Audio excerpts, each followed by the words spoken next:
more instruction. So that's why we say, like in Buddhist teaching, is more about wisdom. This wisdom, we need education. Second, we need analysis. And third, we do meditation. We enhance our mind, we develop our mind. Why we need the second step also? Buddha said, you don't follow my words only through faith, but after having carefully analyzed them, like you would do with gold. I don't know if you already bought gold. I think I never bought gold. But example, my telephone, my car, or my house. Example, if you buy a house, you better check before you buy. If you buy something of great value, expensive, you should check. So Buddha said like that. You should not follow me only by faith, but you check my words. So when you learn meditation, after yourself, you think by yourself, and you try to practice that. That is the process in Buddhist philosophy. So that's why today I just want to share a little bit also about that.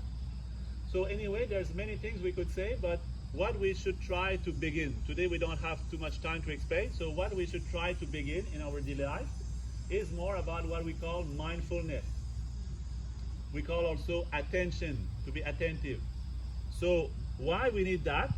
Because we explain in the Tibetan tradition like that, there is like image. At the end, okay, we brought for everyone. If you like, you can bring one like that. It's an image explaining briefly the process of meditation of your mind.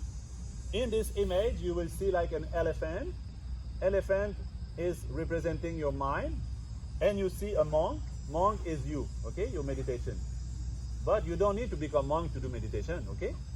So this, because in Tibet, we have lots of monks there, because Buddhism spread for many years. So like that, we have maybe meditators in Tibet, mostly maybe monks. But in the West, mostly is the lay people. Example today, only me, monk. We have more people, lay people. So this image is traditional Tibetan. Also, nowadays, like in Tibet, maybe traditionally there is more monks, men, than women. There is women also, lots, but comparatively more men. But nowadays, I think I saw in most of the group I went, I think today also, as a majority of women interested in meditation. Did you find like that also? So like that, if this image we did, again, new artists, we make for Canada image of calm abiding meditation, we should do with women, lay people with long hair. This monk is short hair. So like that, this image briefly explains how the mind is completely disturbed and agitated at the beginning and becomes really quiet.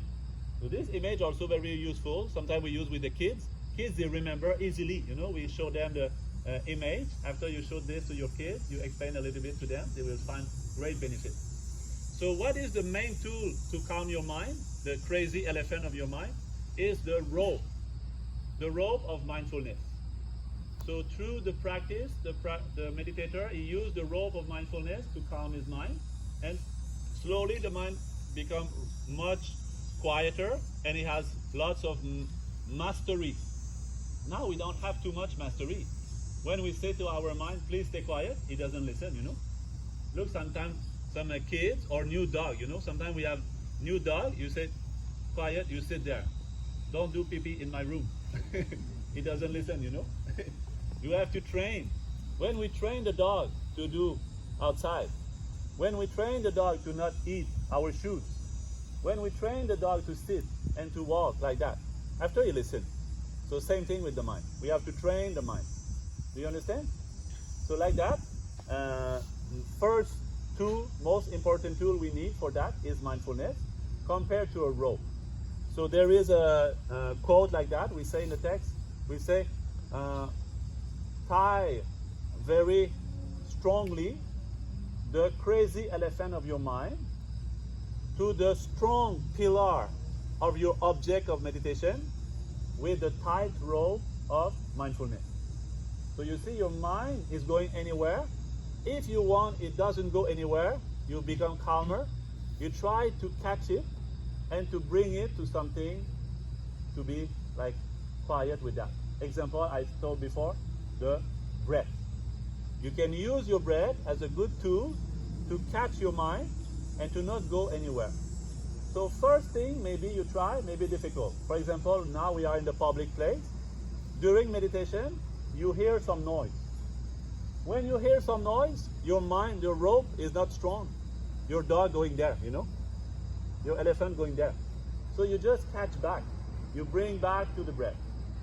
So first time you will do like that, difficult. You will try, you will bring back.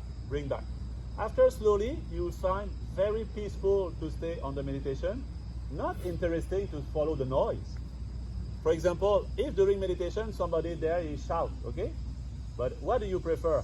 Listening to the shout or inner peace with your breath? What do you prefer?